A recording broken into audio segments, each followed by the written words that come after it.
A billionaire was still a virgin at 46, until a bleeding waitress collapsed at his gate. He thought he'd shut the world out for good.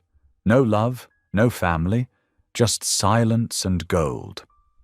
But the night she fell into his arms, everything changed.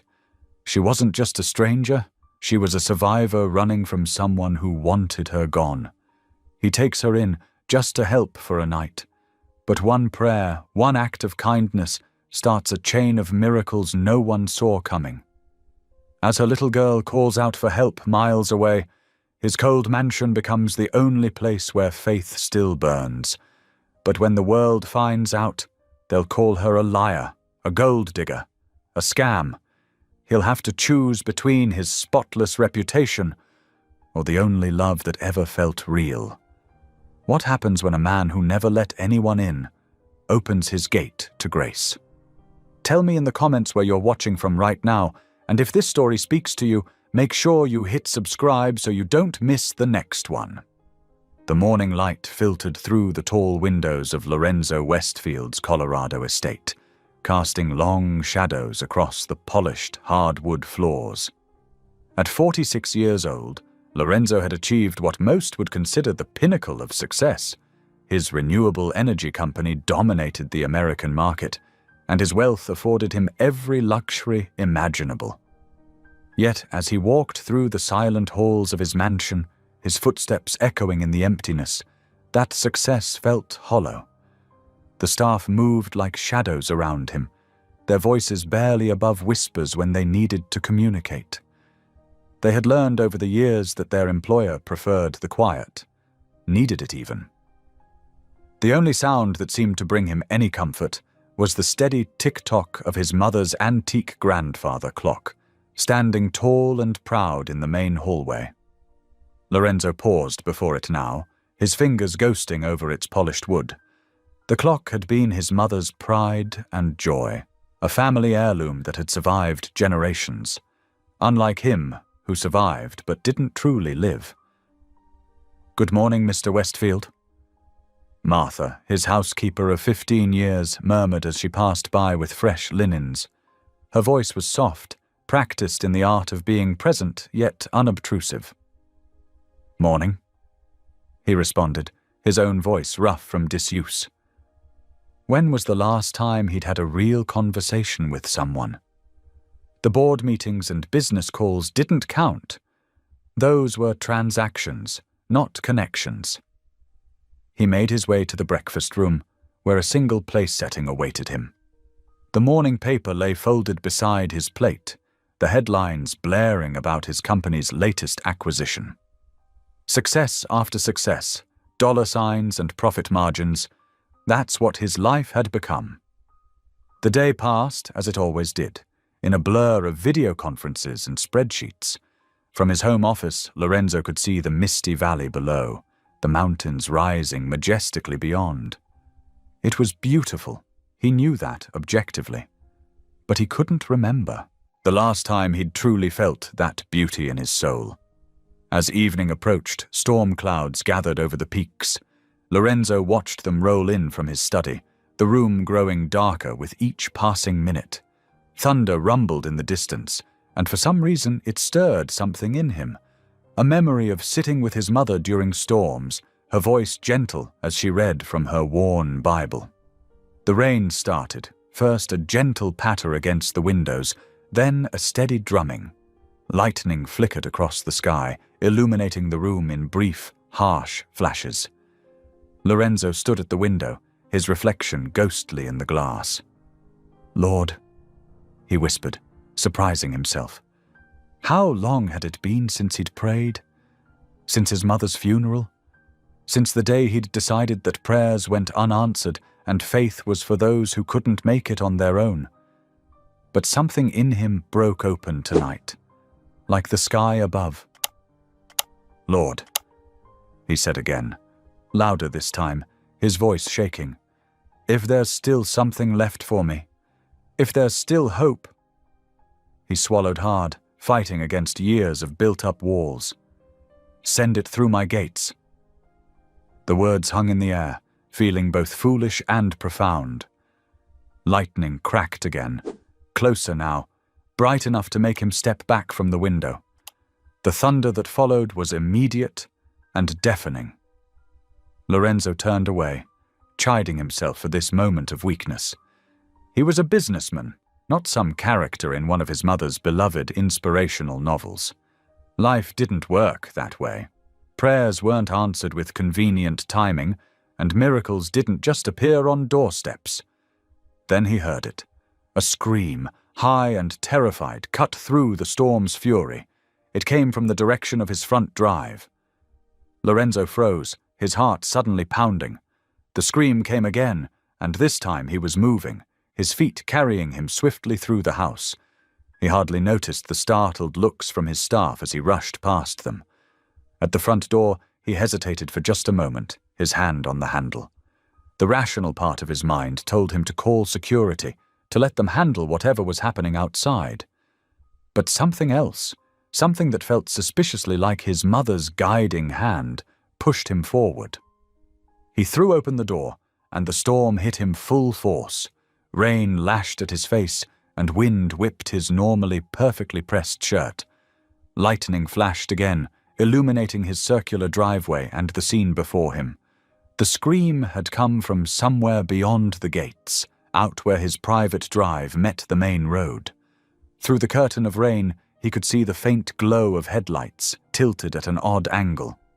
Lorenzo stood there, water soaking through his clothes, facing a choice. He could go back inside, call the authorities, and let them handle whatever had happened. That would be the sensible thing to do, the safe thing, the thing that fit with the careful, controlled life he'd built for himself. But he'd just prayed for, the first time in years, and somewhere in his heart, a long dormant voice whispered that this moment, this choice, mattered more than he could know. The rain continued to pour, and Lorenzo Westfield, Billionaire CEO, stood on his doorstep, letting the storm wash over him as he faced what felt like the most important decision he'd made in years. His mother's clock chimed inside, its familiar sound carrying even through the storm. And suddenly he knew what he had to do. He stepped out into the rain, each step taking him further from his safe, silent world and toward whatever, or whoever, waited beyond those gates. The wind howled around him, and another flash of lightning illuminated his path. For the first time in longer than he could remember, Lorenzo felt truly alive. Something was about to change. He could feel it in his bones, in the electricity in the air, in the way his heart raced with both fear and anticipation. He reached the gates, punching in the security code with trembling fingers. As they swung open, thunder rolled overhead, and Lorenzo squared his shoulders. Whatever he found beyond these gates, he knew with sudden certainty that his prayer had been heard. Whether this was answer or test, or perhaps both, remained to be seen. The gates finished their slow arc, and Lorenzo stepped through them, leaving behind the carefully ordered world he'd built for himself. The rain continued to fall, but now it felt less like punishment and more like baptism, washing away years of isolation and fear, preparing him for whatever lay ahead in the storm-dark night. Another scream pierced the darkness, closer now, and Lorenzo broke into a run. His expensive shoes slipped on the wet pavement, but he kept going. The headlights he'd seen from his doorway grew brighter, and now he could make out the shape of a car, its front end crumpled against one of the old oak trees that lined his drive. His heart pounded in his chest, each beat seeming to echo his earlier prayer. "Send it through my gates." Well, here he was, outside those gates for the first time in what felt like forever, running toward a stranger's cry for help in the middle of a storm. Lightning flashed again, and in that brief, brilliant moment, Lorenzo saw everything with perfect clarity. The car, steam rising from its damaged hood. The oak tree, its bark scarred from the impact. And most importantly, the figure moving inside the vehicle, desperate and afraid. This was it, the moment his evening prayer had led to. Whatever happened next would change everything, and Lorenzo Westfield, the man who had spent years hiding from life behind his wealth and walls, was finally ready to face it. Lightning illuminated the dark road as Lorenzo fumbled with his flashlight, its beam cutting through the sheets of rain. The wind howled around him, pulling at his clothes, but he pressed forward. Another crack of thunder shook the ground beneath his feet. Then he saw her. A figure slumped against the iron bars of his gate, one hand pressed tightly against her side. Her dark hair was plastered to her face, and even through the rain, he could see the red staining her white uniform shirt. "Help!" Her voice was barely a whisper. "Please! He's coming!" Lorenzo rushed forward, his heart pounding. The woman's face was pale, her eyes unfocused. She was young, probably in her late 20s, wearing what looked like a diner uniform. A name tag reading Rose was pinned crookedly to her shirt. "I'm here," Lorenzo said, kneeling beside her. "You're going to be all right." He shrugged off his jacket and wrapped it around her trembling shoulders. She tried to focus on his face. "I couldn't let him hurt Mrs. Jenkins. She's 72. Arthritis in her hands." Her words slurred together, pain etching lines around her mouth. "Don't try to talk," Lorenzo said. He slipped one arm under her knees and the other behind her back, lifting her as gently as he could. She was light, too light, in his arms, and he could feel her shaking. The walk back to the house seemed endless. Rain pelted them both as Lorenzo carefully picked his way up the drive. Rose's head lolled against his shoulder, her breathing shallow but steady. As they approached the front door, it flew open. Ruth Callahan stood there, her usually neat grey hair disheveled, her face tight with concern that quickly shifted to suspicion. "Mr. Westfield, what are you doing? We should call the police, not bring her inside. This could be a trap." "Enough, Ruth," Lorenzo said, his voice firm as he carried Rose through the doorway. "She needs help. Call Dr. Matthews." Ruth's mouth set in a hard line, but she pulled out her phone. Lorenzo carried Rose to the nearest guest room, one that Ruth always kept ready just in case, though no one had used it in years. "The sheets?" Ruth protested weakly as Lorenzo laid Rose on the bed. "Can be replaced." He finished. "First aid kit. Now, please." Ruth hurried away, her footsteps quick and sharp on the hardwood floors. Lorenzo turned his attention back to Rose, who was stirring fitfully. "You're safe," he said softly. "You're in my home. No one will hurt you here." Her eyes fluttered open, confusion clouding their deep brown depths. "Where?" She tried to sit up, but fell back with a gasp of pain. "Easy," Lorenzo said, placing a gentle hand on her shoulder. "You're hurt. Help is coming." Ruth returned with the first aid kit and hovered anxiously as Lorenzo cleaned the cut on Rose's side. It wasn't as deep as the blood had made it appear, but it would need proper medical attention. As he worked, Rose drifted in and out of consciousness, fragments of her story emerging in broken whispers. She was a waitress at the Valley Diner. Her manager, Doug, had been harassing Mrs. Jenkins, an elderly server, pushing her to work faster despite her arthritis. When Rose stepped in to defend her, Doug had lost control, shoving her into the sharp edge of a counter before chasing her into the storm. "You stood up to him," Lorenzo said softly, taping a bandage in place. "That was brave." "Stupid," Rose mumbled. "Could lose my job. Hope needs that money." Before Lorenzo could ask who Hope was, Rose's eyes flew open wide. She looked around the room, really seeing it for the first time. The elegant furnishings, the expensive artwork on the walls, the crystal chandelier overhead. "Oh no!"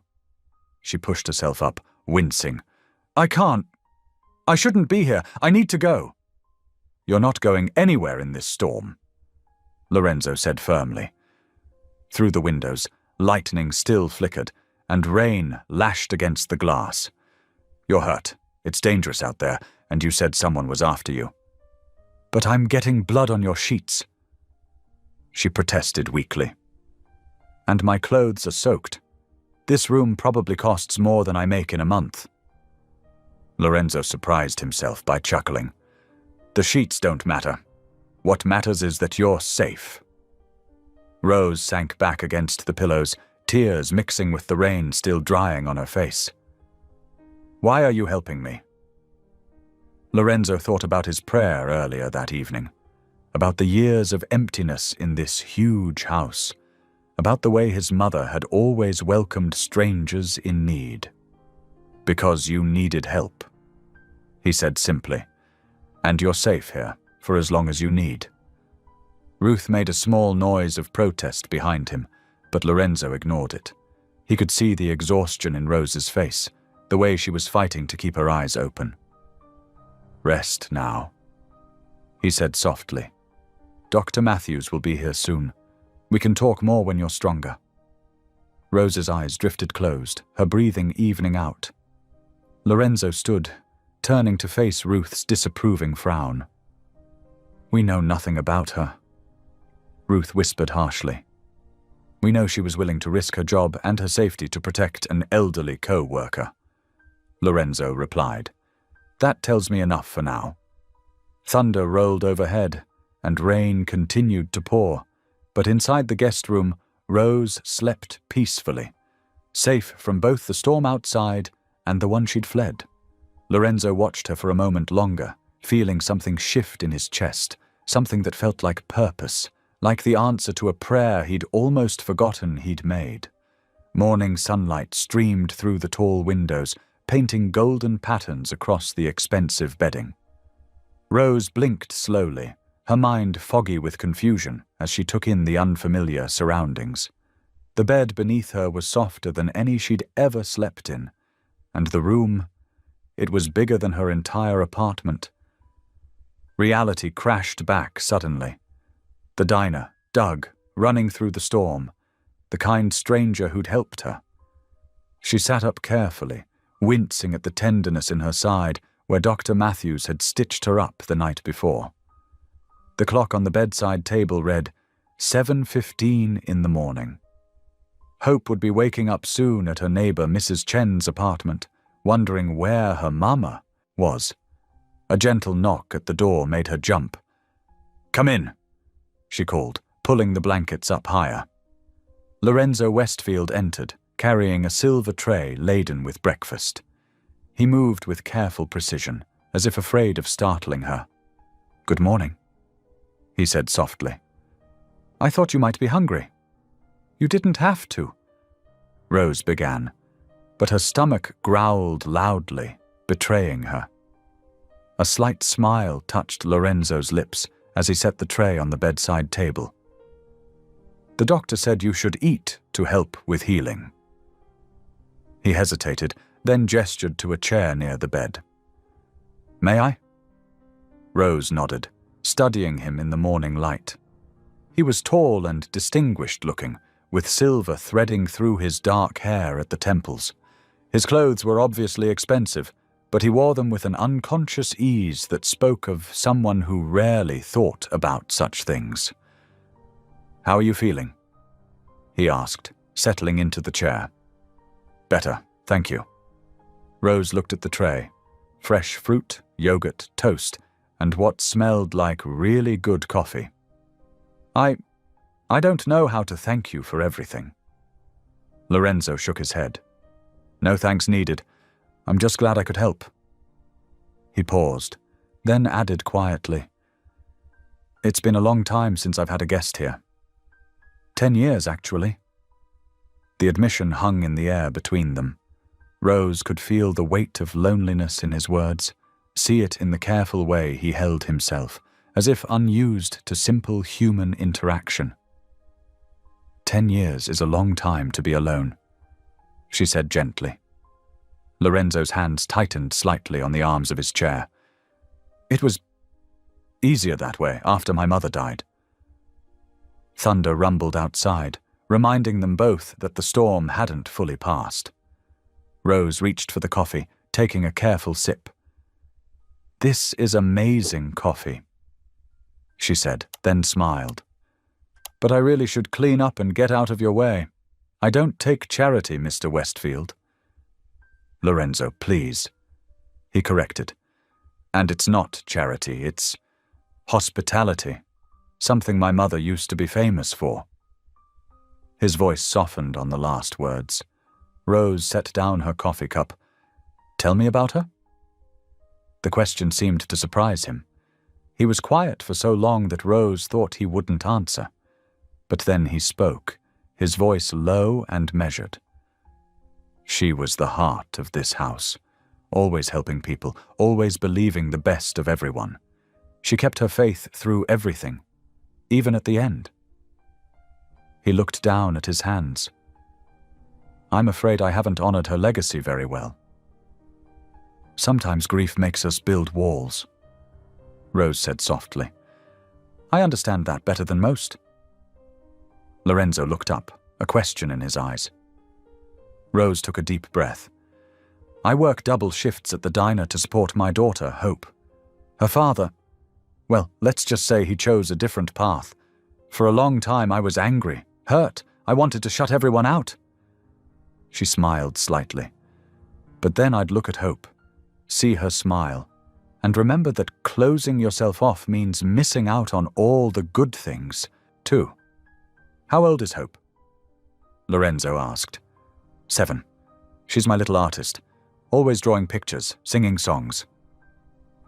Rose's face lit up talking about her daughter. "She says God sends good people when we need them most." Lorenzo was quiet for a moment. "Your daughter sounds wise beyond her years." "She is." Rose finished her coffee and pushed back the blankets. "Now please let me help clean up. I can't just lie here all day being waited on." Despite Lorenzo's protests, Rose insisted on at least carrying her breakfast tray to the kitchen. They spent the day talking as thunder rolled outside, their conversations flowing naturally from one topic to another. Rose told him about juggling work and single motherhood, about her dreams of maybe opening her own cafe someday. Lorenzo shared stories of his mother, of building his company from nothing, of the faith he'd once had that seemed to slip away with each passing year. As evening approached, Lorenzo surprised himself by asking Rose to join him for dinner. The dining room table was far too large for 2 people, so they ate in the smaller breakfast nook, where the storm-darkened windows made the space feel cozy rather than confining. Before eating, Rose folded her hands and bowed her head. "Would you mind if I say grace?" Lorenzo felt something catch in his throat. "Please," he managed. "Dear Lord," Rose prayed softly, "thank you for this food, for shelter from the storm, and for sending help when we needed it most. Bless this meal and the hands that prepared it. And Lord, please watch over my Hope tonight. Amen." "Amen," Lorenzo whispered, the word feeling both foreign and familiar on his tongue. As they ate, Lorenzo found himself watching Rose, the way she savored each bite, her genuine appreciation for the simple meal, her easy way of sharing stories and laughter. He couldn't remember the last time he'd enjoyed a meal this much, the last time he'd felt this present. The feeling that washed over him wasn't the sharp ache of loneliness he'd grown used to, but something different, a humbling awareness of how much he'd cut himself off from, how much he'd been missing. It was gratitude, he realized with surprise. Gratitude, and maybe something like hope. Rose caught him lost in thought and smiled gently. "Penny, for your thoughts?" "I was just thinking," Lorenzo said slowly, "that sometimes the greatest blessings come disguised as storms." As morning light filtered through dissipating clouds, Rose made her way to the vast kitchen where Ruth was organizing breakfast preparations. The older woman's posture stiffened slightly as Rose entered, her movements becoming more deliberate. "Good morning," Rose said softly. "Please, let me help. It's the least I can do after all the kindness I've been shown." Ruth's lips pressed into a thin line. "That's not necessary. You're a guest." "I'm a waitress by trade," Rose replied with a warm smile. "And my mama always taught me that capable hands shouldn't stay idle when there's work to be done." Something in Ruth's expression softened slightly at the mention of mothers and teaching. She studied Rose for a long moment before nodding toward a bowl of fresh berries. "Those need washing and sorting." Rose rolled up her sleeves and got to work, handling the delicate fruit with practiced care. As she worked, she began humming softly, an old hymn her grandmother used to sing.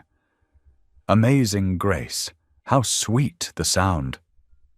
From the doorway, unseen by either woman, Lorenzo paused in his morning routine.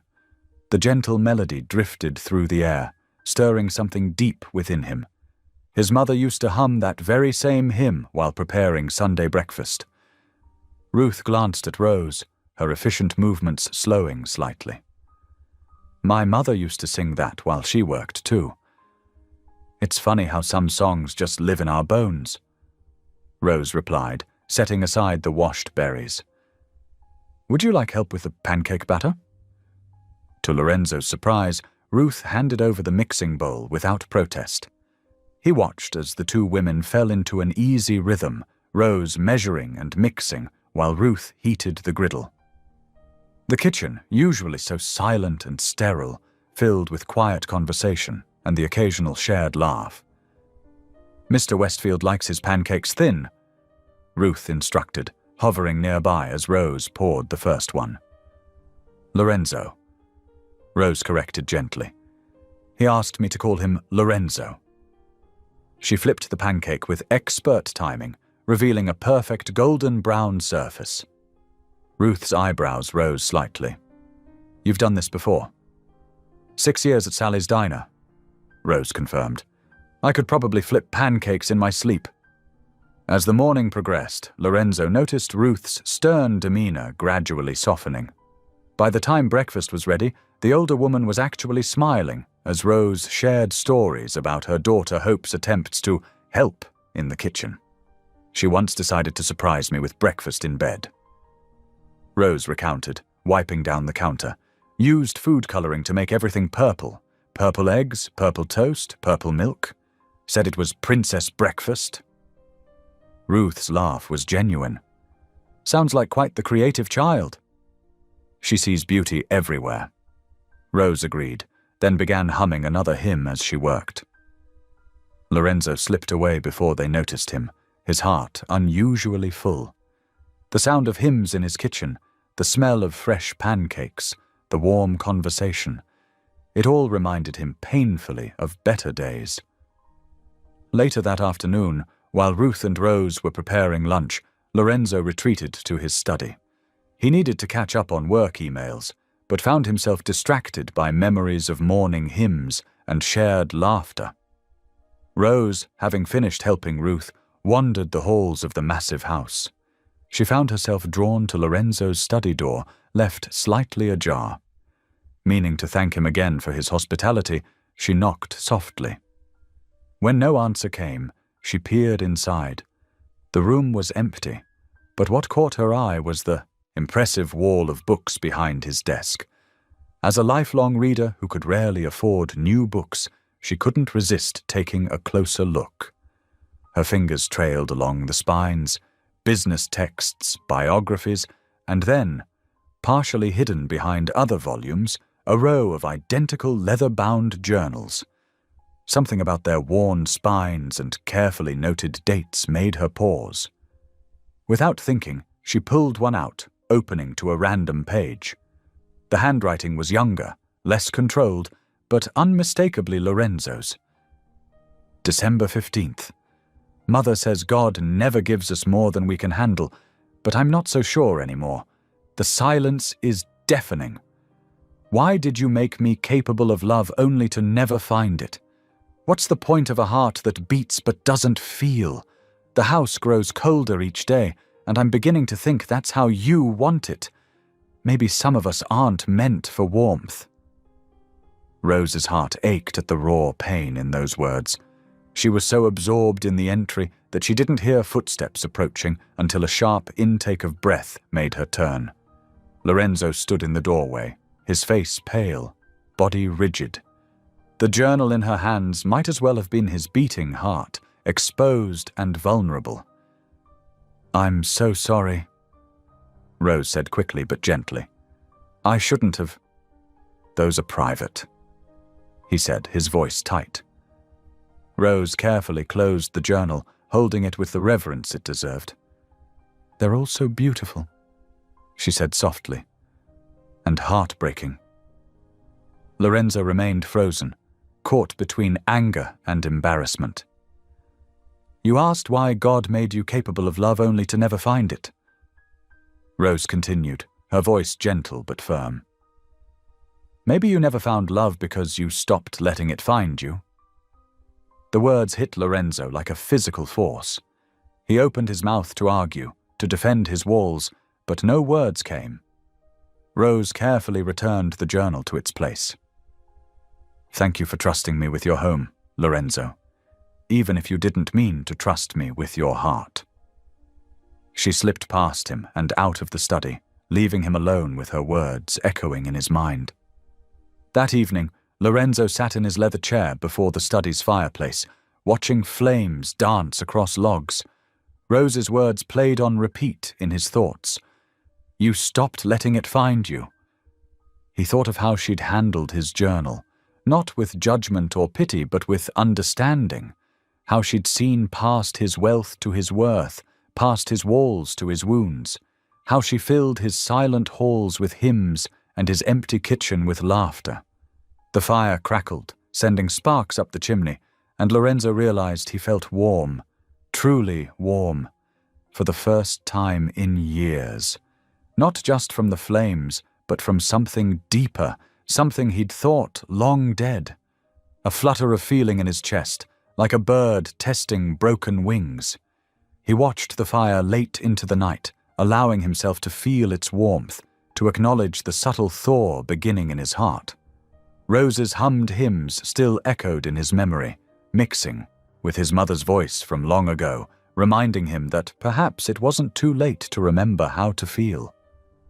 The early morning sun had barely touched the mountain peaks when Rose's cell phone shattered the peaceful silence of the guest room. Her hands trembled as she fumbled to answer it, her neighbor Martha's name flashing on the screen. "Rose.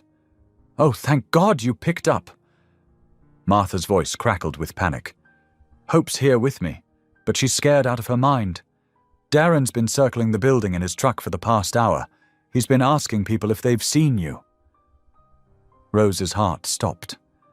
Her 7-year-old daughter's face flashed before her eyes, those bright, innocent eyes that had seen too much already. "Is she okay? Please tell me she's okay." "She's safe for now. I got her into my apartment when I saw him pull up. But Rose..." Martha's voice dropped to a whisper. "He seems different this time. Worse. More desperate." Rose was already moving, throwing her few belongings into a small bag. "Keep her inside. I'm coming right now." "Be careful, honey. He's still out there somewhere." Rose's hands shook as she ended the call. The beautiful guest room suddenly felt like a gilded cage, too far from where she needed to be. She grabbed her waitress uniform, still slightly damp from the storm, and changed quickly. A soft knock at the door made her jump. "Rose." Lorenzo's voice was concerned. "I heard voices. Is everything all right?" She opened the door to find him standing there, still in his morning robe, worry etched across his face. The genuine concern in his eyes made her throat tight. "I have to go," she said, trying to keep her voice steady. "Right now. My daughter. She needs me." Lorenzo's expression shifted from concern to alarm. "What's happened?" As Rose explained the situation, she watched Lorenzo's jaw tighten. He pulled out his phone. "I'll have my security team ready in 5 minutes. They can bring her here safely." "No." Rose cut him off, though the offer made her heart ache with gratitude. "You've already done too much. I won't be indebted like that." This isn't about debt, Lorenzo said softly. This is about safety. Your safety. Your daughter's safety. Rose shouldered her bag, shaking her head. I don't want pity, Lorenzo. I've survived on my own this long. I'll figure it out. Rose, please. His voice was barely above a whisper. At least let me help you get there. But Rose was already moving past him, her steps quick and determined. She'd learned long ago that depending on others only led to disappointment. The fact that Lorenzo's offer felt genuine only made it more dangerous. Ruth appeared in the hallway, likely drawn by their voices. Her usual stern expression softened when she saw Rose's distress. Miss McKinley? Thank you for everything, Ruth, Rose said, managing a small smile. The kitchen won't be the same without my help, I'm sure. Ruth's lips twitched. It certainly won't be as musical. Lorenzo followed Rose through the mansion's halls, his bare feet silent on the marble floors. At least let me drive you. I'll call a cab from the gate. Rose insisted, her pace never slowing. She couldn't let herself be swayed by his kindness. Couldn't let herself imagine what it would be like to accept his help, to let hope experience the safety of these walls. The morning air was cool and crisp as they reached the front drive. Lorenzo's security team stood at attention, clearly already informed of the situation. Rose wondered if Ruth had called them. At the gate, Lorenzo made one final attempt. You belong where grace takes you, he said softly, his words carrying on the morning breeze. Rose paused, her hand on the gate's cold metal. She turned back, taking in the mansion, the mountains, and the man who had shown her such unexpected kindness. For a moment, she allowed herself to see the loneliness in his eyes, the way his hand gripped the gate post as if to stop himself from reaching for her.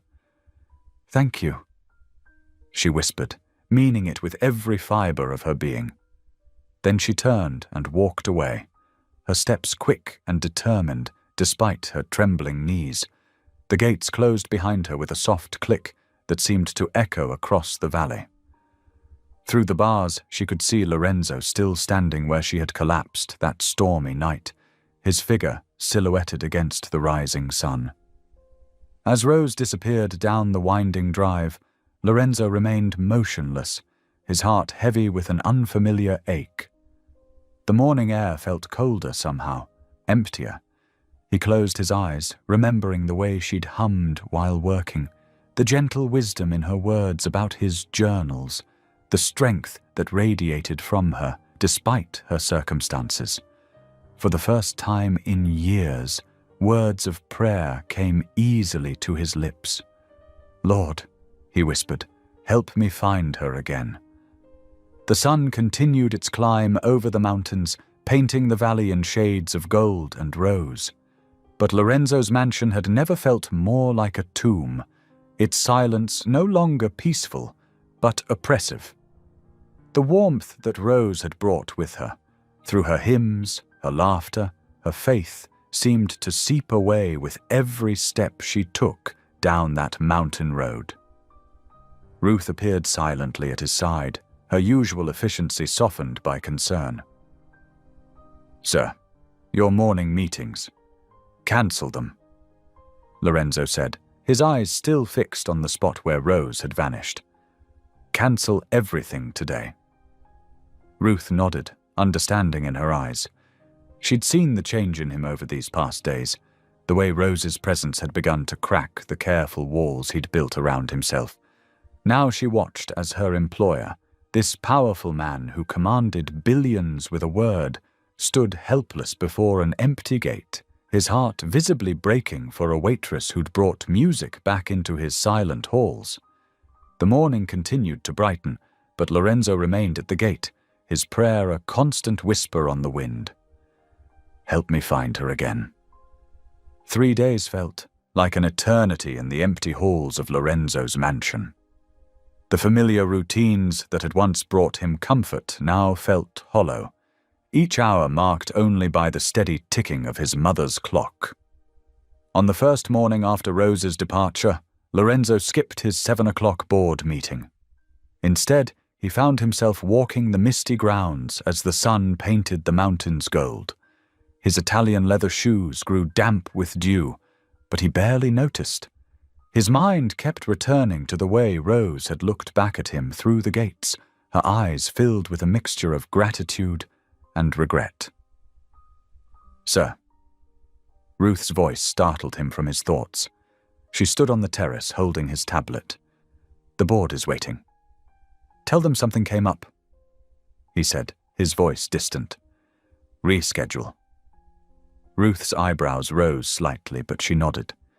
In all her years of service, she'd never known Lorenzo to miss a meeting without serious cause. Yet here he was, wandering the grounds like a ghost at dawn. The second day, Lorenzo spent hours in his study, pulling out his old prayer journals one by one. The leather bindings creaked as he opened them, releasing the musty scent of forgotten prayers. He found himself rereading passages Rose had discovered, seeing them through new eyes. His younger self's words struck him differently now. "Lord, why does wealth feel like chains? Why does success taste like ash?" His pen hovered over a blank page, but no words came. Instead, he remembered Rose's quiet voice at his dinner table, giving thanks for simple things. Shelter from the storm, a warm meal, kind hearts. How long had it been since he'd felt such genuine gratitude? By the third day, even his staff noticed the change in him. The usual precise schedule of meetings and calls fell into disarray. His chef reported that meals went untouched. The cleaning staff whispered about finding him asleep in his study chair, an old prayer journal open in his lap. "Mr. Westfield?" Ruth knocked gently on his study door that afternoon. "I found something you should see." She entered, carrying a small black cord. "The cleaning staff found this in the guest room. It appears to be Miss McKinley's phone charger." Lorenzo stared at the simple object, as if it were both precious and dangerous. "Did she leave any other belongings?" "No, sir, just this." Ruth hesitated, then added, "She did leave that number, just in case," she said. The paper with Rose's hastily scribbled phone number had been sitting on his desk for 3 days. He'd looked at it countless times, picked it up, put it down again. Now, holding her forgotten charger, he felt a sudden urgency. His fingers moved swiftly over his phone's keypad. The line rang once, twice, 3 times. Then voicemail. Rose's voice, warm but professional. "Hi, you've reached Rose McKinley. Please leave a message." Lorenzo cleared his throat. "Rose, it's Lorenzo Westfield. Your phone charger was found in the guest room. He paused, choosing his words carefully. "I hope you and Hope are safe. If you need anything, please don't hesitate to call." The days grew longer. Lorenzo found himself taking more walks at sunrise, watching the gates where Rose had first appeared. During meetings he couldn't avoid, his mind wandered to the sound of her humming hymns in his kitchen. Each evening, he sat at his dinner table, the silence broken only by the ticking of his mother's clock. Ruth watched him with growing concern.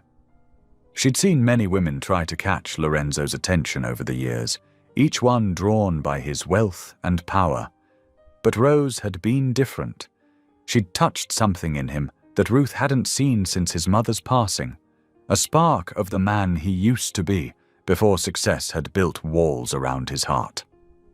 Miles away, in a small diner on the city's edge, Rose moved between tables with practiced efficiency. But her usual warm smile was strained, her eyes constantly darting to the door. Each time the bell chimed, she tensed, terrified she'd see Darren's face. She picked up extra shifts, trying to keep busy, to stay in public places where he couldn't reach her. Her manager noticed her jumpiness but didn't comment. He'd seen enough of life to recognize fear when he saw it. During quiet moments, Rose's hand would drift to her phone, thumb hovering over Lorenzo's number in her call log. She'd think of his gentle voice, the safety of his mansion's walls, the way he'd carried her in from the storm without hesitation. But pride and fear held her back. She couldn't risk dragging him into her mess. The night was already old when Lorenzo's phone rang. He'd been sitting in his study, pretending to read reports while actually staring at Rose's number again. The sound startled him so much he nearly dropped the device. Unknown number. His heart quickened as he answered. "Hello?" At first there was only breathing, quick and frightened. Then Rose's voice, barely a whisper. "He's taken Hope. Please help me." Lorenzo was on his feet before the message ended, his heart pounding. The fear in Rose's voice cut through every wall he'd built, every hesitation he'd harbored. He pressed the callback button immediately, but the line was already dead.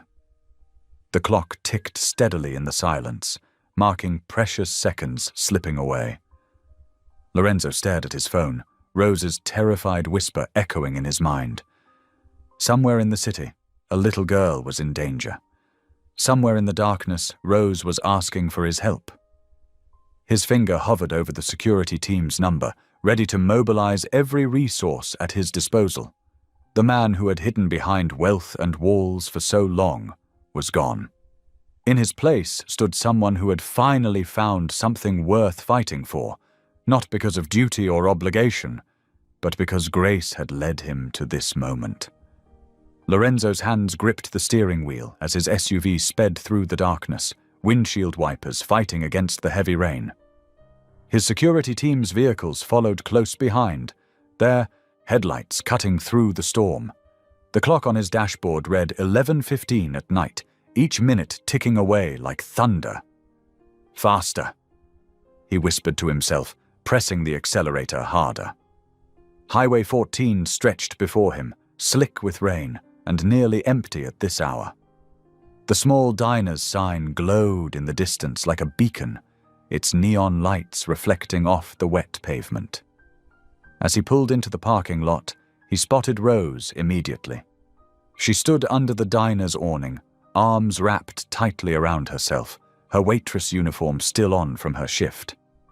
The sight of her made his chest ache. She looked so small, so vulnerable against the vast darkness of the night. Lorenzo jumped out of the SUV, not bothering with an umbrella.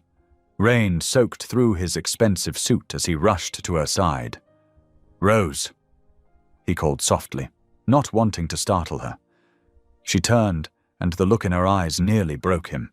Fear had carved deep lines around her mouth, and her usual warmth had been replaced by raw terror. "Lorenzo," she whispered, her voice cracking. "I'm sorry, I didn't know who else to call." Without thinking, he reached for her hand. Her fingers were ice cold against his palm, trembling like leaves in the storm. "We'll find her," he promised, squeezing gently. "I won't let you go through this alone." Rose's fingers tightened around his, seeking strength. "The police are looking, but—" She swallowed hard. "They say since Darren's her father, it's complicated.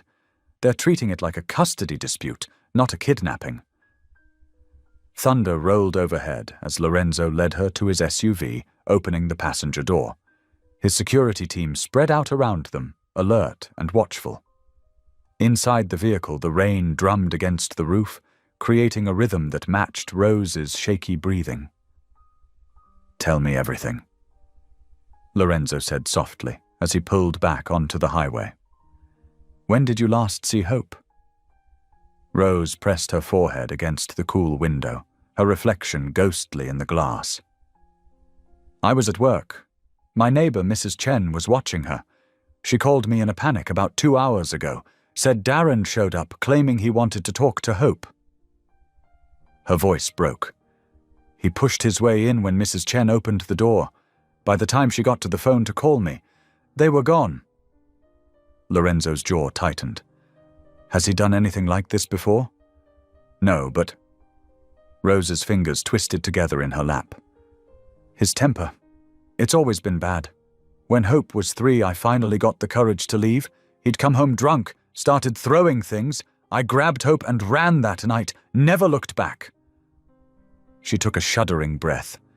"He found us once before, about a year ago, showed up at our apartment demanding to see her.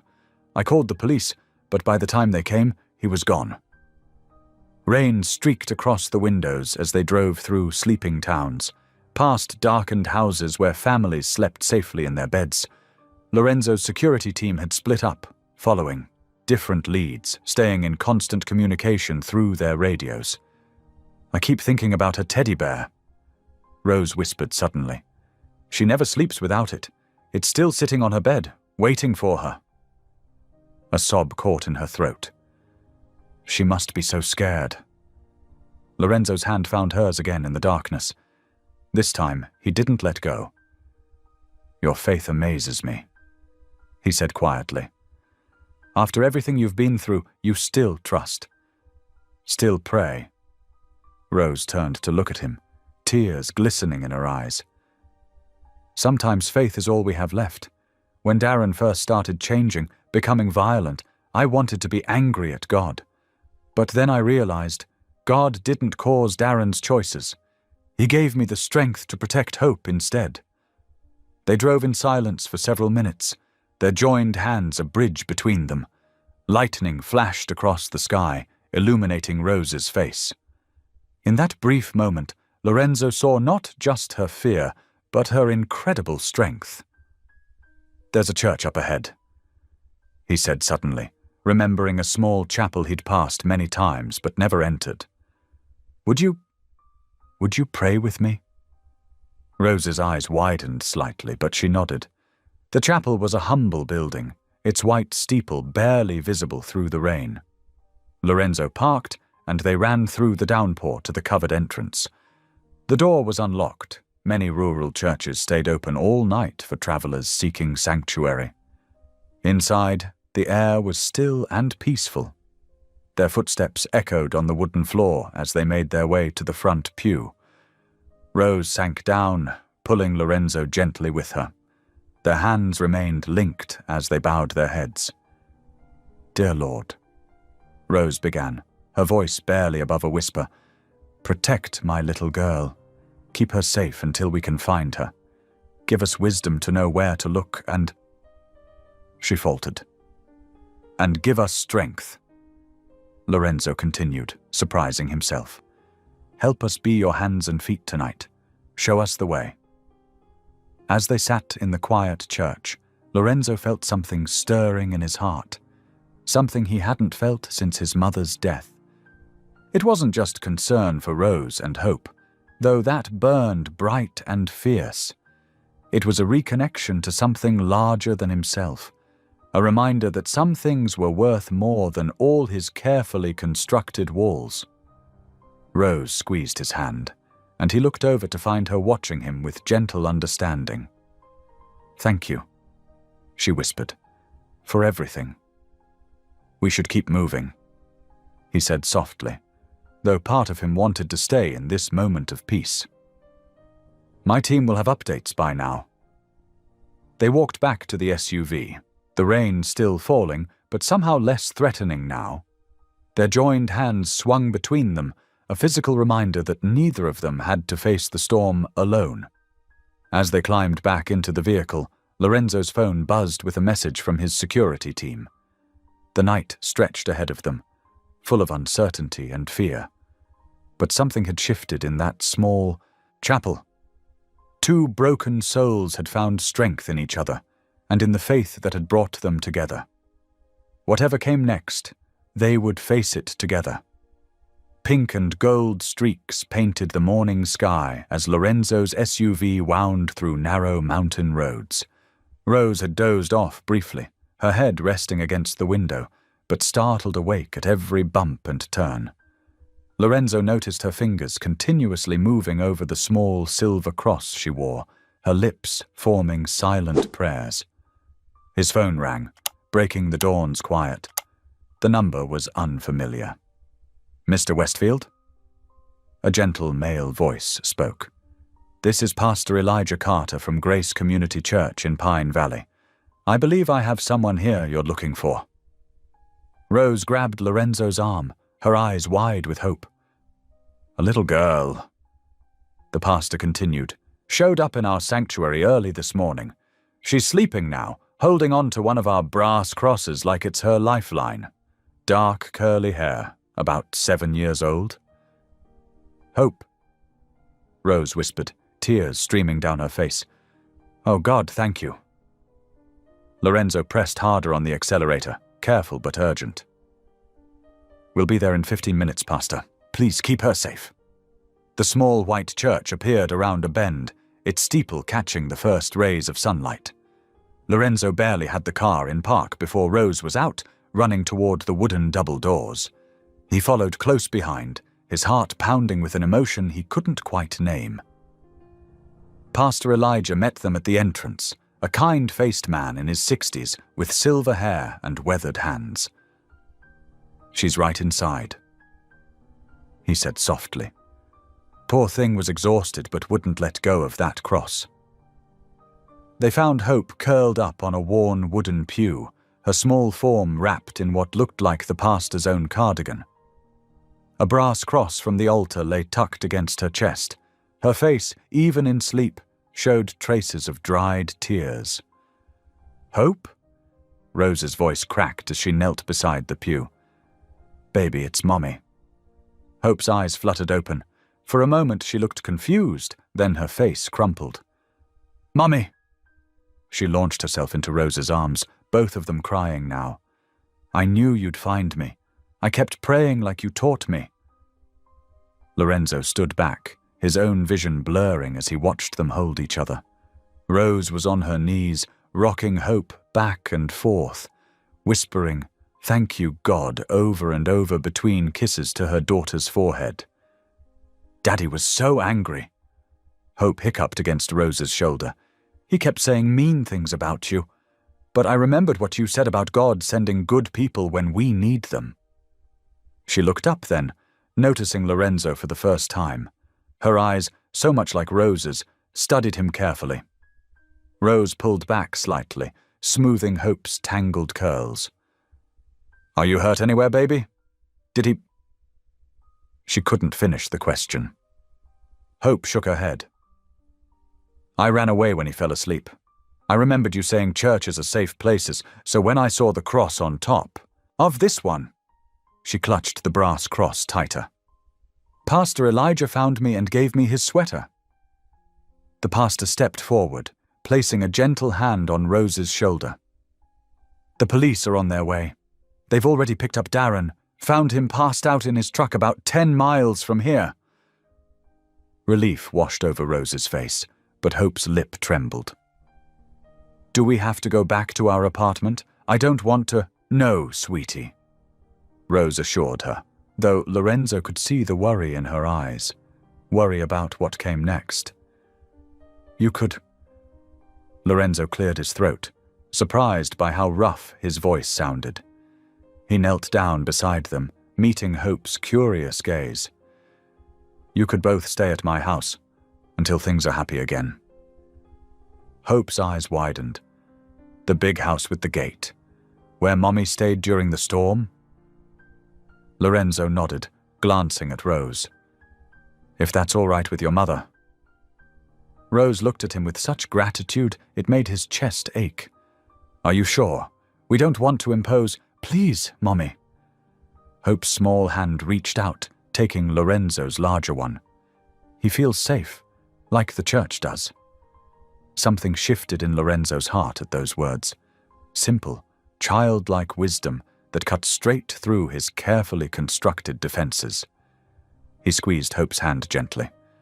They spent the day at the church while police handled the formal statements and arrangements. Pastor Elijah brought them soup and sandwiches from his own home, sitting with them as Hope napped on the pew, this time with her head in Rose's lap.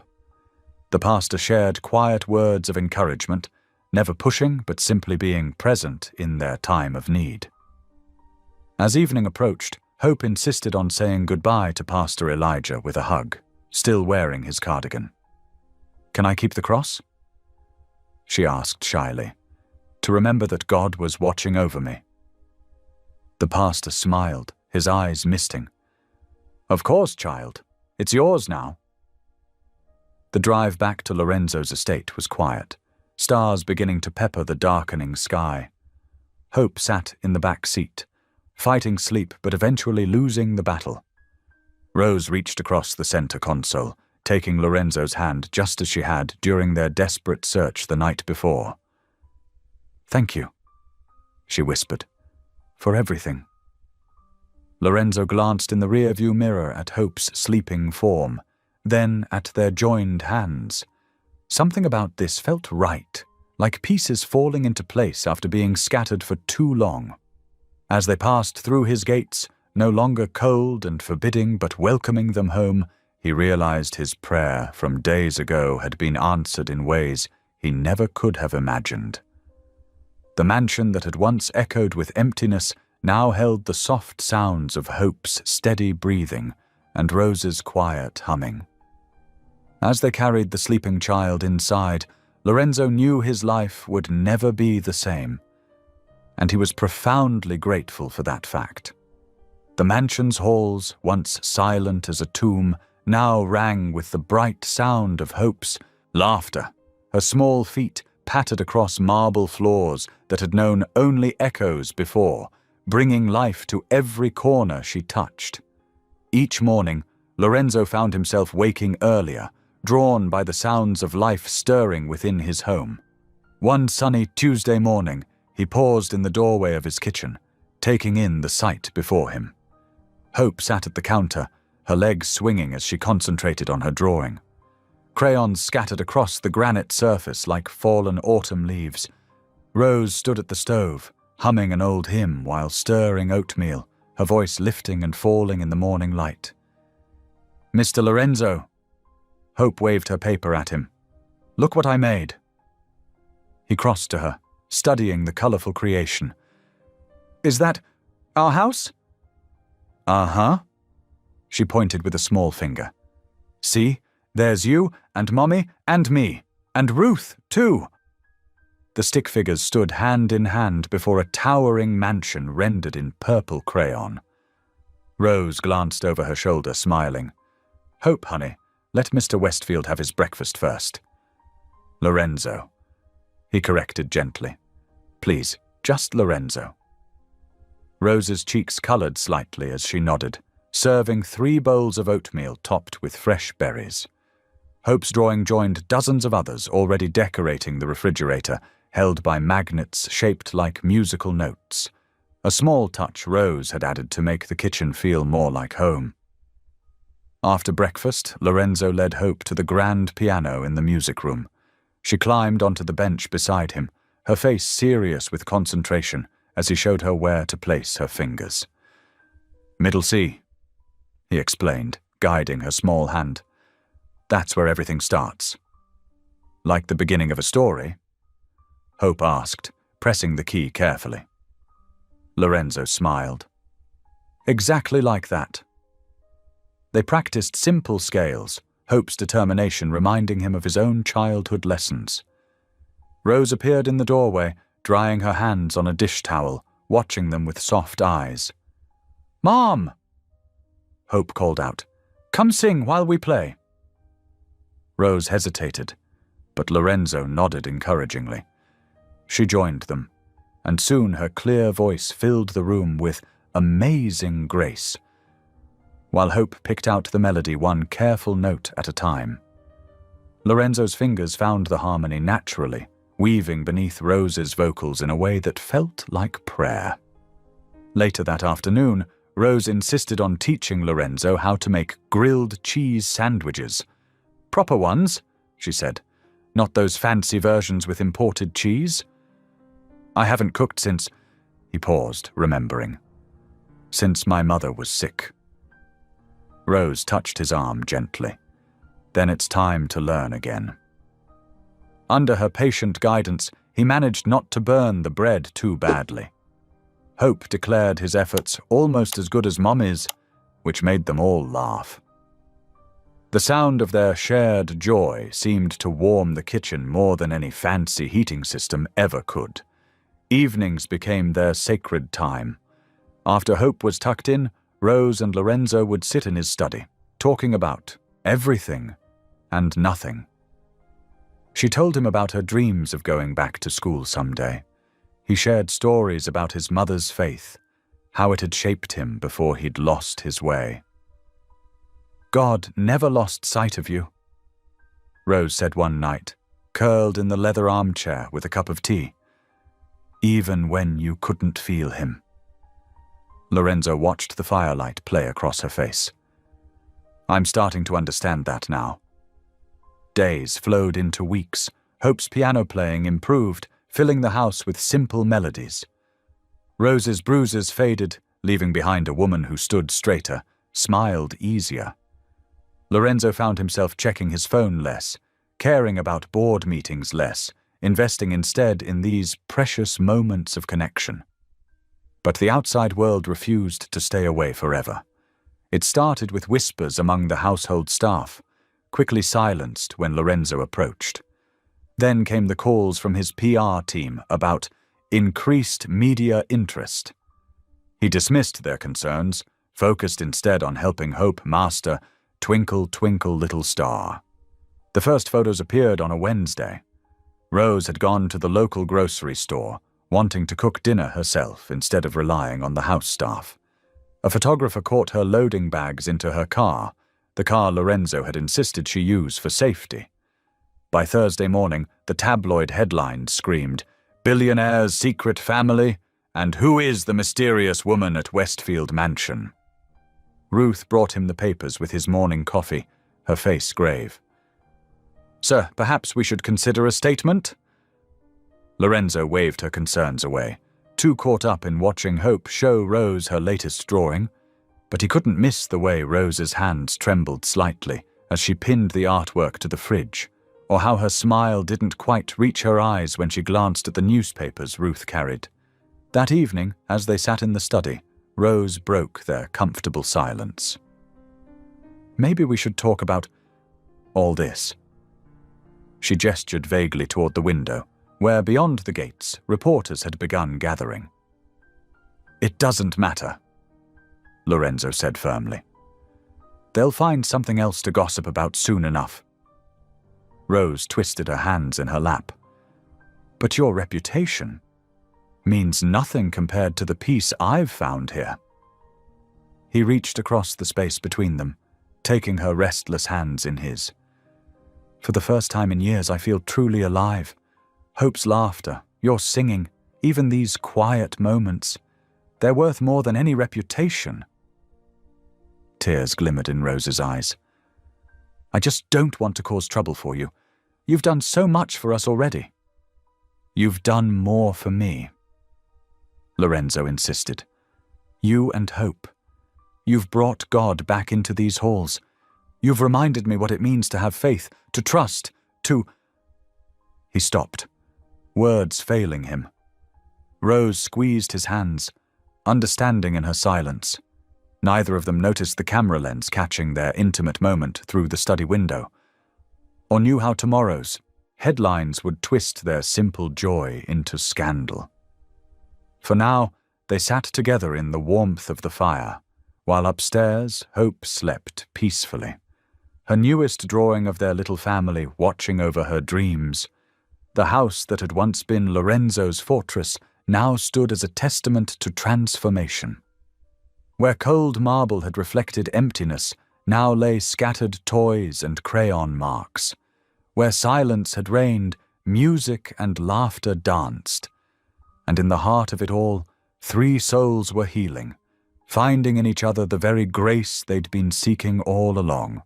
The morning sun couldn't pierce the dark clouds gathering over Lorenzo's estate. Within days, what had been their peaceful sanctuary erupted into a media circus. Reporters clustered at the gates like hungry vultures, their cameras flashing through the iron bars. "Billionaire virgin falls for Waitress single mom," screamed the headlines in bold red letters. Rose's hands shook as she read the morning paper, her coffee growing cold beside her. Each new story seemed crueler than the last. "Gold digger or guardian angel?" another tabloid questioned, alongside a grainy photo of her shopping at the local grocery store. "Mummy?" Hope's small voice carried across the kitchen. "Why are those people outside taking pictures?" Rose pulled her daughter close, stroking her hair. "They're just curious about Mr. Lorenzo's house, sweetie." "But they're saying mean things," Hope whispered, pressing her face into her mother's side. Lorenzo entered the kitchen, his face tight with concern. Ruth's arranged for extra security at Hope's school. He placed a gentle hand on Rose's shoulder. "We'll get through this." But the harassment only intensified. That afternoon, the school principal called. They'd received dozens of calls from reporters and curious onlookers, all trying to get information about Hope. Some even attempted to photograph the little girl during recess. Rose paced the study, tears streaming down her face. "This has to stop. I can't let Hope go through this." "We'll hire private tutors," Lorenzo suggested, reaching for her hand. "We can protect her here." "Here."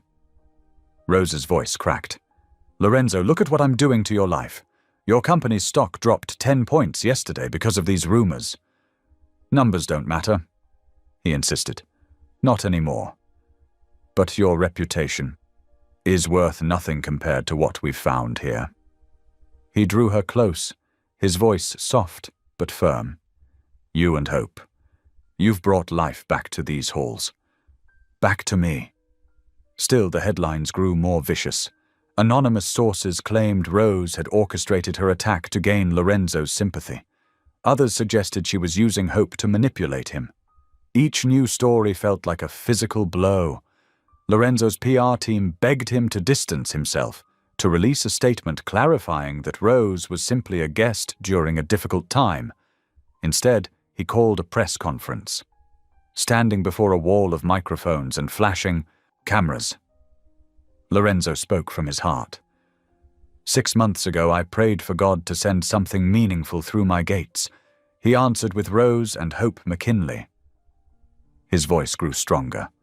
"If showing kindness to a mother and child is suspicious, then perhaps we've lost our way. If love is a scandal, I accept every headline." Rose watched the conference on TV, her heart aching at his defense of her. But she could see the strain in his eyes, the tension in his shoulders. This brilliant, kind man who'd given them shelter was now under attack because of her. That evening, Lorenzo had to attend an emergency board meeting. Before leaving, he found Rose in the music room, watching Hope practice piano. "I'll be back in a few hours," he promised.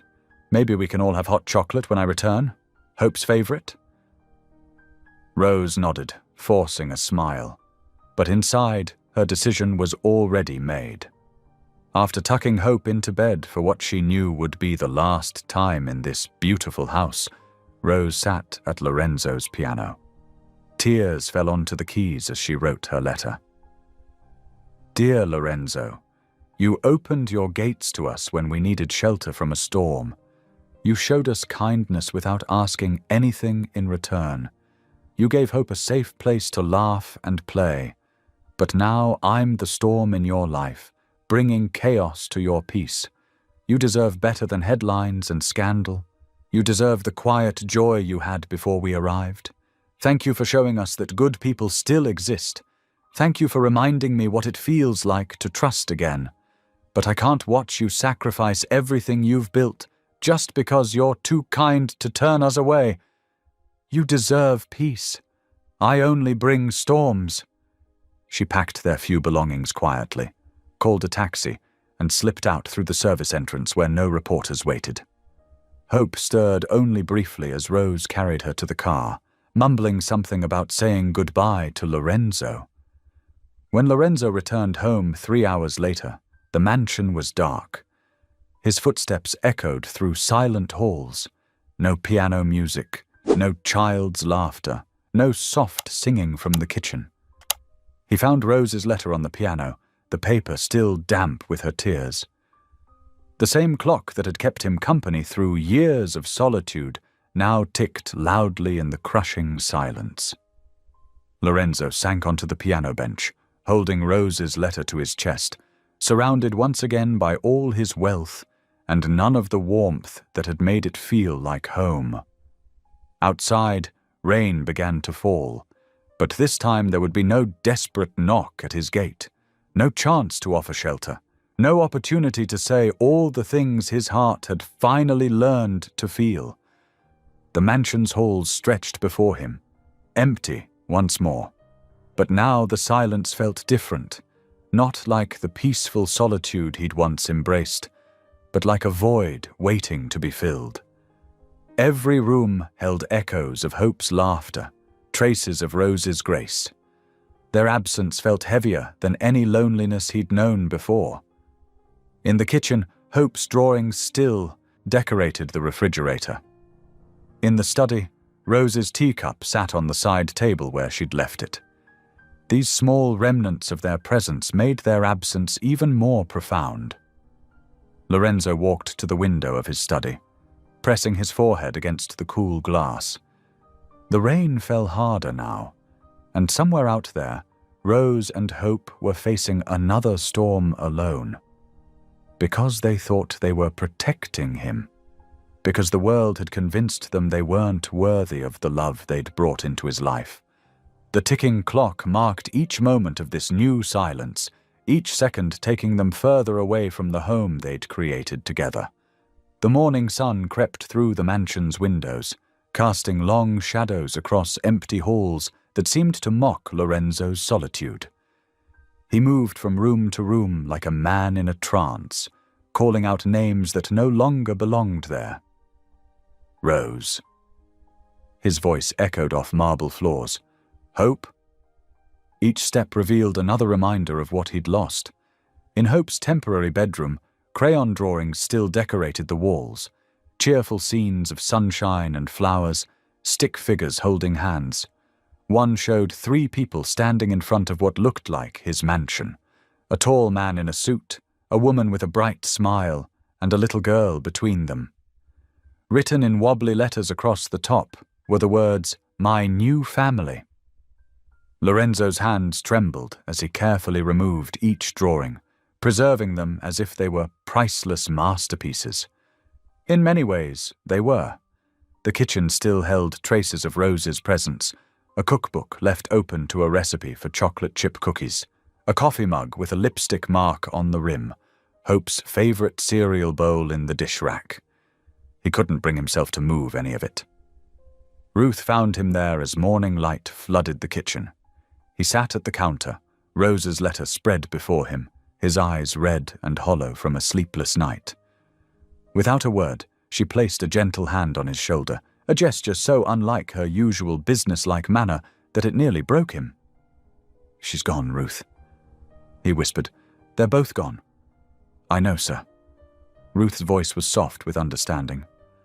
"I heard them leave last night. I should have stopped them." Lorenzo shook his head. "She made her choice. To protect me." He laughed bitterly. "All my wealth, and I couldn't protect them from cruel words and camera flashes." The days that followed blurred together. Lorenzo hired private investigators, but Rose had vanished completely. She'd changed her phone number, left her previous job, moved from her old apartment. Even Hope's school records had been transferred to an undisclosed location. Every lead went cold. His executive assistant rescheduled meeting after meeting as Lorenzo spent hours in his study, making calls, searching databases, trying to find any trace of them.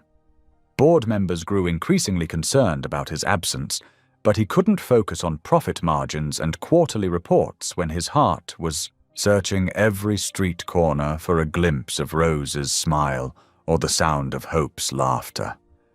Nights stretched endlessly. He would walk the halls until dawn, remembering how Hope's footsteps had once echoed through them as she played hide and seek. How Rose's voice had filled the kitchen with hymns while she cooked. How the 3 of them had sat at his grand piano, Hope learning simple melodies while Rose watched with pride. 2 weeks passed. Then 3. The media circus eventually moved on to newer scandals, leaving Lorenzo alone with his regret. The mansion settled back into its familiar silence. But what had once felt like peaceful solitude now felt like a tomb. On the anniversary of his mother's death, Lorenzo sat in his leather chair by the fireplace, holding his old prayer journal. Normally this day brought waves of grief for his mother, but tonight his heart ached for a different kind of loss. He opened the journal to a fresh page and began to write. "Dear Lord, I asked for a sign, and you sent an angel. 2 angels, really. A mother and child who taught me more about faith in their brief stay than I'd learned in all my years of wealth and success. Rose showed me that true grace doesn't need golden halls to shine. Hope reminded me how to laugh, how to wonder, how to believe in goodness again. I let them go. Or perhaps I should say, I failed to fight hard enough to make them stay. I thought my wealth could protect them, but I forgot that love needs more than money to grow. It needs courage. It needs faith. Most of all, it needs to be spoken aloud, not just felt in silence. Forgive me, Lord, for waiting too long to tell them what they meant to me. Forgive me for not running after them that night. Forgive me for all the words left unsaid." Lorenzo closed the journal slowly, his vision blurred with tears. The fire crackled softly as he whispered into the empty room, "If love ever returns, I won't shut the gate again." Ruth appeared silently in the doorway, holding a tray with tea. She'd been doing this every year on this date, ever since his mother passed. But tonight, seeing him broken in a different way, she set the tray down and did something unprecedented. She sat in the chair opposite him. "Your mother would have loved them," she said quietly. "Especially Hope. That child had her same laugh." Lorenzo looked up, surprised. Ruth rarely spoke of his mother. "She would have told you to fight for them." Ruth continued. "Sarah never did believe in letting fear win over love." "I didn't just lose them, Ruth," Lorenzo admitted. "I lost my chance to become the man they helped me remember I could be. The man who believes in more than bank accounts and board meetings." Ruth stood, straightening her apron with dignity. "Then perhaps, sir, that's the man you need to become anyway, with or without them here to see it." She left him with that thought, her footsteps fading down the hall. Lorenzo turned back to the fire, watching flames dance across logs that would eventually burn to ash. Everything ends, he thought, but some things, if you're brave enough to fight for them, can begin again. The clock on the mantel ticked steadily, marking time in a house that felt frozen between what was and what could have been. Outside his window, stars sparkled in the clear night sky, the same stars that might be shining down on Rose and Hope wherever they were. He hoped they were safe. He hoped they were warm. Most of all, he hoped they knew that somewhere, in a mansion full of gold but empty of joy, a man was learning to pray again because of them. 2 weeks dragged by like years. Lorenzo Westfield stood before his bedroom mirror, adjusting his black tie with trembling fingers. The charity gala invitation had sat on his desk for months. Another obligation, another evening of calculated smiles and practiced small talk. But tonight felt different. His reflection showed a man changed, thinner, paler, with shadows under his eyes that spoke of sleepless nights. "Sir." Ruth appeared in the doorway. "The car is ready." He nodded, unable to find words. The drive into Denver passed in silence, city lights blurring past his window like stars falling. The venue, the grand ballroom at the Riverside Hotel, blazed with photographers' flashes and the sparkle of evening gowns. Lorenzo stepped out of his car, straightening his shoulders despite the weight pressing down on them. Inside, conversations hushed as he entered. Whispers followed him like shadows. The scandal might have died down in the papers, but here, among society's elite, it still simmered. He caught fragments of murmured comments. "Living with that waitress. Reputation in tatters. What was he thinking? The event coordinator, Mrs. Helena Mitchell, approached with a practiced smile. "Mr. Westfield, we're so pleased you could join us. You're scheduled to speak after dinner about your company's charitable initiatives." He hadn't prepared a speech, hadn't even thought about one. But as he sat through the 5-course meal, barely tasting the food, words began forming in his mind. Not the carefully crafted corporate message he usually delivered, but something raw and true. The television cameras were rolling when he finally stood at the podium. Hundreds of faces looked up at him, waiting for the polished billionaire they knew. Instead, they saw a man stripped of pretense. "Good evening," he began, his voice soft but carrying clearly through the silent room. "I'm supposed to talk about numbers tonight, about tax benefits and charitable giving, about how wealth can solve problems if we just write big enough checks." He paused, looking down at his hands gripping the podium. "But I've learned recently that the greatest poverty isn't in bank accounts.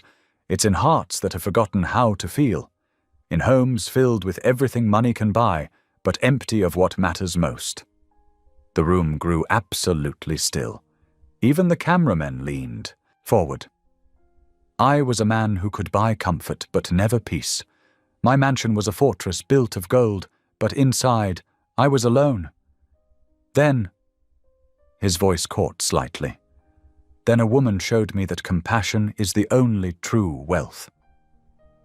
Phones came out, recording his every word. In the back of the room, Mrs. Mitchell was frantically signaling her staff. This wasn't the expected speech about corporate responsibility. She worked double shifts serving coffee. She prayed before every meal, even when the meal was simple bread. She showed kindness to everyone, even to a bitter man who'd forgotten how to receive it. Her daughter? He smiled faintly, remembering Hope's drawings on his refrigerator. Her daughter filled my empty halls with laughter. Lorenzo looked directly into the nearest camera, no longer seeing the audience. The media called it a scandal. They called her a gold digger, but Rose McKinley taught me more about real value in 3 weeks than I'd learned in 20 years of building my fortune. She showed me that grace doesn't need marble floors to dance on, that faith doesn't require crystal chandeliers to shine. Tears glistened in several eyes now. Someone in the back began to applaud, but quickly stopped, sensing he wasn't finished. I let fear of public opinion drive away the 2 people who made my house a home. I stood silent while others questioned their character. Tonight, I'm breaking that silence. If there's a scandal here, it's not that a waitress and her daughter found shelter in a billionaire's home. It's that it took them to teach me what real shelter means. His hands were steady now as he concluded.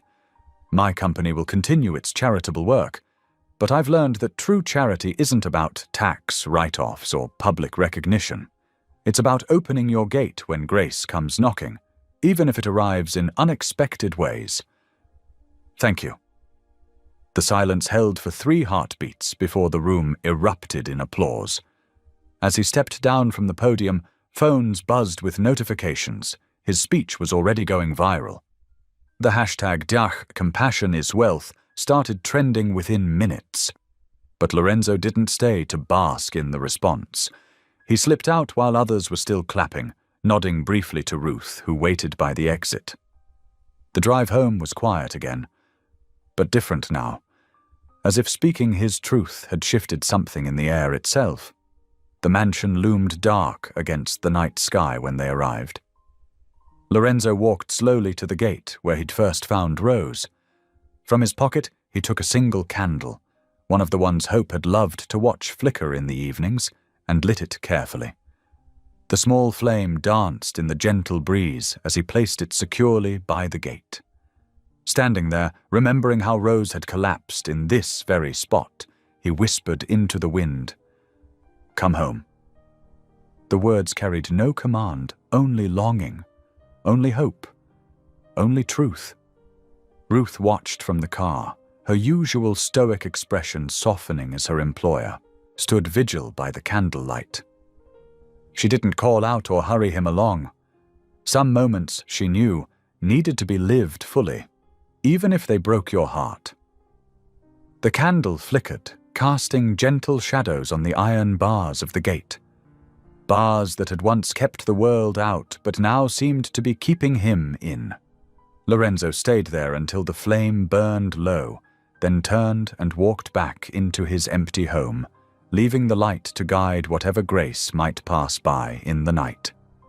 The grandfather clock in Lorenzo's study chimed 7 times, its deep resonance echoing through the quiet halls. Outside, snow fell in thick, lazy flakes, coating the Colorado mountains in pristine white. Lorenzo sat in his leather armchair, a worn Bible open on his lap, though his eyes had stopped tracking the words minutes ago. The flames in the fireplace cast dancing shadows across the room, reminding him of how Hope used to watch them with wonder. 3 weeks had passed since his speech at the gala, and while public opinion had shifted dramatically in Rose's favor, she remained out of reach. His security team had respected her wish for privacy, leaving him with nothing but memories and hope. He traced his finger over the passage he'd been trying to read, something about patience and faith, when a sound caught his attention. At first it seemed like just another whisper of wind against the windows, but then it came again, a gentle tapping, distant but distinct, coming from the direction of the front gate. Lorenzo lifted his head, listening intently. The security system hadn't triggered any alerts. Probably just ice falling from the trees, he thought, trying to return to his reading. Then, carried on the winter air, came a small voice that stopped his heart. "Mr. Lorenzo." The Bible slipped from his hands, thumping against the carpet as he shot to his feet. That voice, he would know it anywhere. Hope's voice. Not bothering with a coat, Lorenzo rushed through the mansion's halls, past Ruth, who called out in confusion, and straight to the front door. His hands trembled as he pulled it open, letting in a gust of snow-laden wind. There, beyond the ornate iron gates that had for so long kept the world at bay, stood 2 figures illuminated by the security lights. Hope, bundled in a pink winter coat that made her look like a tiny rosebud in the snow, her small hand clasped firmly in her mother's. Rose stood tall despite the cold, snowflakes catching in her dark hair like stars. Her eyes met his across the distance, carrying a mix of uncertainty and something else, something that looked like coming home. "I couldn't stay gone," Rose said quietly, her words visible in the frozen air. "Knowing you prayed for us." Lorenzo's feet carried him through the snow to the gate's control panel. Hope bounced slightly on her toes, her face bright with excitement despite the cold. "Mommy says you're the only one who asked God for us without wanting anything back," Hope added shyly, her words carrying the simple wisdom of childhood. Lorenzo felt tears well up in his eyes, crystallizing in the winter air. His fingers found the gate release, and the iron barriers that had once symbolized his isolation began to swing open with a soft creak. "You both belong here," he whispered, his voice rough with emotion. Hope didn't wait for the gates to fully open. She slipped her hand free from Rose's and darted through the gap, running straight to Lorenzo. Without hesitation, he knelt in the snow and caught her in his arms, holding her close as she wrapped her small arms around his neck. "I missed your piano," Hope confided in his ear, making him laugh through his tears. Rose approached more slowly, her boots crunching in the fresh snow. When she reached them, Lorenzo stood, still holding Hope, and met Rose's gaze. "I'm sorry," they both said at the same time, then shared a small laugh that seemed to warm the winter air. "The media," Rose began, but Lorenzo shook his head. "Doesn't matter," he said firmly. "Nothing matters except that you're here." Hope wiggled in his arms, pointing toward the mansion's warm glow. "Can we go inside? My nose is cold." The simple request broke the moment's tension, and Lorenzo nodded, suddenly aware he was standing in the snow without a coat. Of course. Come on. Together they walked toward the house, their footprints marking a path in the fresh snow. The warm light from the windows spilled out onto the white ground, creating a golden pathway to welcome them home. Ruth stood in the doorway, her usual stern expression softened by a slight smile. "I'll prepare some hot chocolate," she said, stepping aside to let them enter, "with extra marshmallows for Miss Hope." "3 marshmallows?" Hope asked hopefully as Lorenzo set her down. "3 marshmallows," Ruth confirmed, already heading towards the kitchen. Rose paused in the foyer, taking in the familiar surroundings. The grand staircase, the crystal chandelier, the family portraits lining the walls. Her eyes lingered on the spot where her drawings had once decorated the refrigerator door. "They're still here," Lorenzo said softly, reading her thoughts. "I kept everything.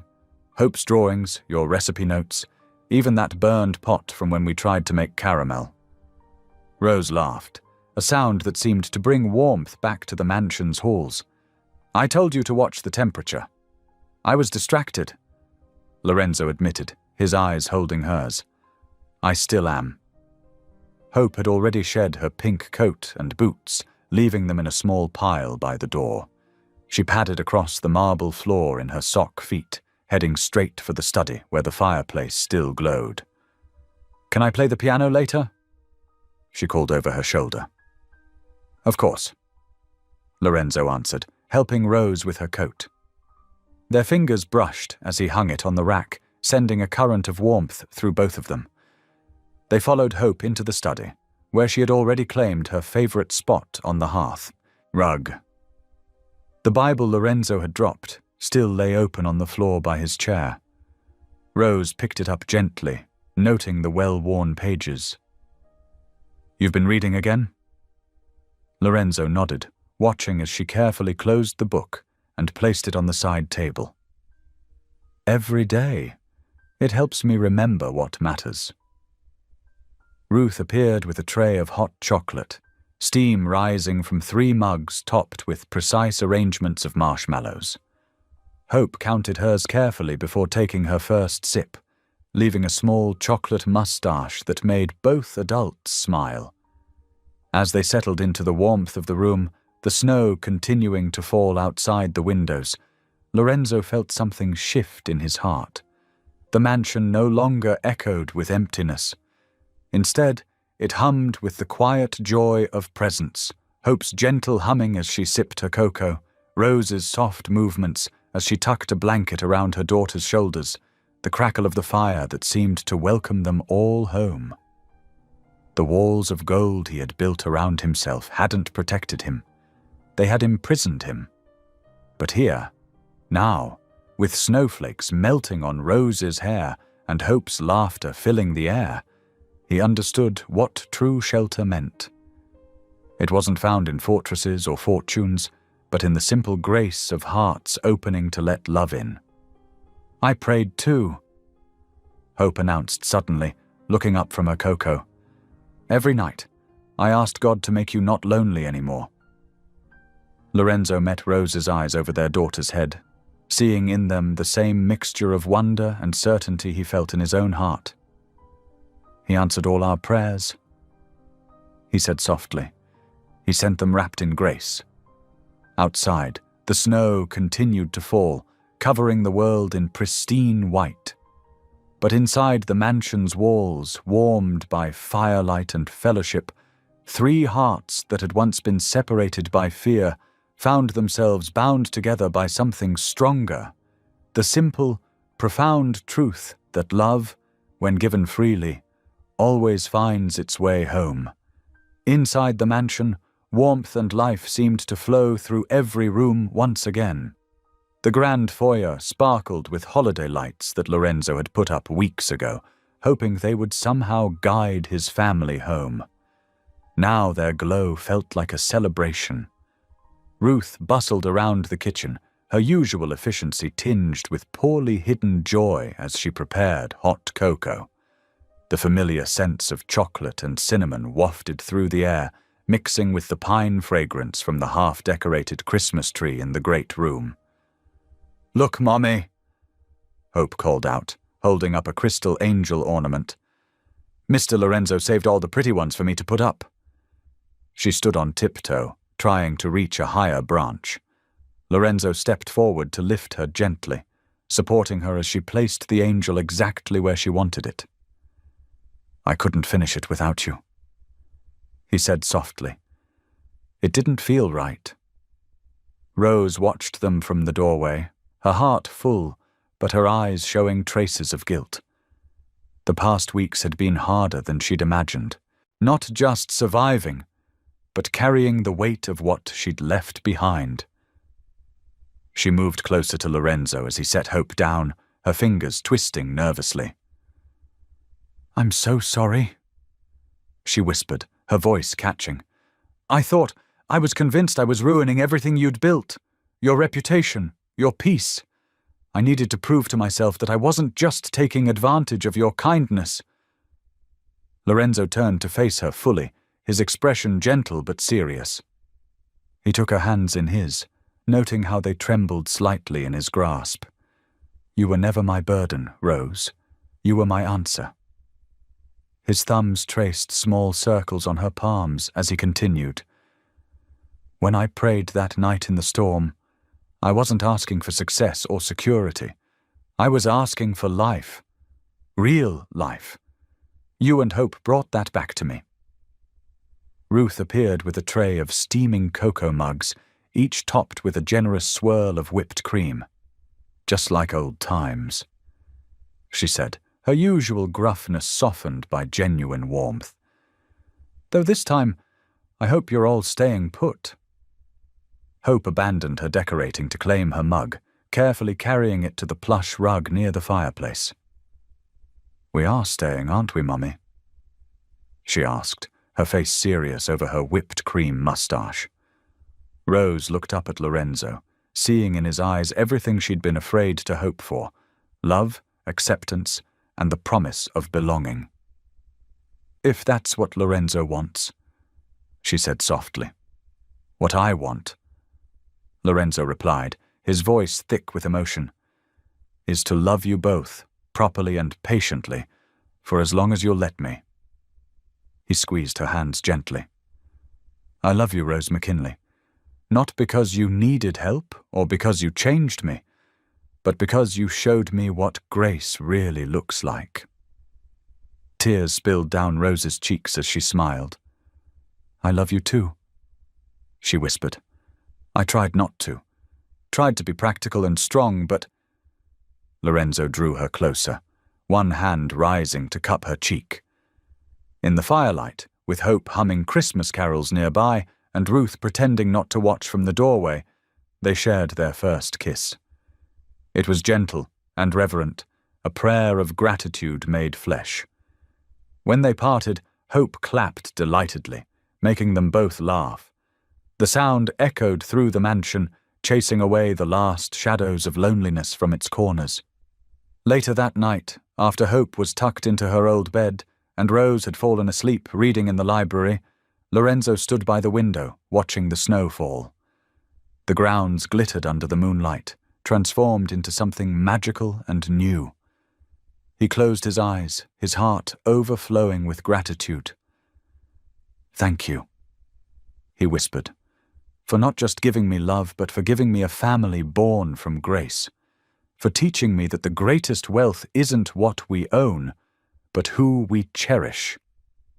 The snow continued to fall outside, each flake a tiny miracle of perfect design. Inside, the mansion had become what it was always meant to be, not a monument to success, but a home where love could grow and faith could flourish. Tonight, its walls held not gold, but something far more precious: the sound of family, the warmth of belonging, and the quiet certainty that grace, when given room to work, could transform even the coldest places into sanctuaries of love. Spring painted the Colorado Valley in vibrant colors, turning Lorenzo Westfield's once austere estate into a haven of new life. Purple crocuses and yellow daffodils dotted the rolling lawns of what was now known as the Gracegate Foundation, their faces turned toward the warming sun. "Mommy, look! The roses are blooming." Hope's voice carried across the garden she'd helped plant last fall. Her 7-year-old hands had insisted on placing each bulb herself, guided by Lorenzo's patient instructions. Now she darted between the neat rows, her sundress fluttering like butterfly wings. Rose looked up from her desk in the Foundation's main office, formerly Lorenzo's study. Where intimidating mahogany and leather once dominated, now soft, natural light streamed through unveiled windows. Her desk held files of women and children they'd helped transition to safety and independence over the past months. "Those are the Hope roses," Lorenzo said, appearing in the doorway with 2 cups of coffee. "They're special hybrid tea roses that bloom earlier than most." He set 1 cup beside Rose, his hand lingering on her shoulder. "Just like someone else we know who blooms wherever she's planted." Rose covered his hand with hers, her engagement ring catching the light. "I never imagined that night at the gate would lead to all this," she said softly. "You've given so many women a chance at a new life." "We've given them that chance," Lorenzo corrected gently. "Your experience helps them trust us. You show them that healing is possible." Through the window, they watched Hope carefully picking flowers for the upcoming ceremony. The church where she'd been found during that desperate search had become sacred ground for their family. It seemed only fitting to exchange their vows there, surrounded by the community they'd built through the Foundation. The wedding day dawned clear and bright, the small church filled with faces that told stories of redemption, women who'd found strength to start over, children who'd learned to laugh again, volunteers who'd discovered purpose in service. Ruth sat in the front row, dabbing her eyes despite her attempts to maintain her usual stoic demeanor. Hope walked down the aisle first, scattering rose petals with careful concentration. Her dress matched the roses in her basket, and her smile lit up the sanctuary. When Rose appeared in the doorway, Lorenzo felt his breath catch. She wore a simple white dress, elegant and understated, but her face glowed with joy that no designer gown could match. During the ceremony, Lorenzo pulled out his weathered journal, the last one he'd written in before closing that chapter of his solitary life. His voice steady but full of emotion, he read, "I was a man who built walls of gold to keep pain away, but when I opened my gate, love came bleeding and brought heaven with her. In my weakness I almost lost this gift, but grace led her back, teaching me that true wealth isn't measured in what we keep, but in what we give away." Rose's eyes filled with tears as she squeezed his hands. The pastor smiled warmly as he pronounced them husband and wife, and Hope rushed forward to embrace them both before they could even kiss, making the congregation laugh. As dusk settled over the valley that evening, the 3 of them walked hand in hand down the gravel path toward home. The Foundation's gate, the same one where Rose had collapsed that stormy night, stood wide open, its iron scrollwork softened by climbing roses. Hope skipped between them, humming the wedding march. The sky painted itself in brilliant shades of pink and gold, as if nature itself celebrated their union. Lorenzo looked at his family, the brave woman who'd taught him to trust love again, and the child who'd shown him how to find wonder in simple things. The gate that had once served as a barrier now stood as a symbol of welcome, its open doors inviting others to find the same grace that had transformed their lives. Thank you for being here. If something in this story stayed with you, I'd love to see you again. Subscribe, and tomorrow I'll bring you another story crafted with heart.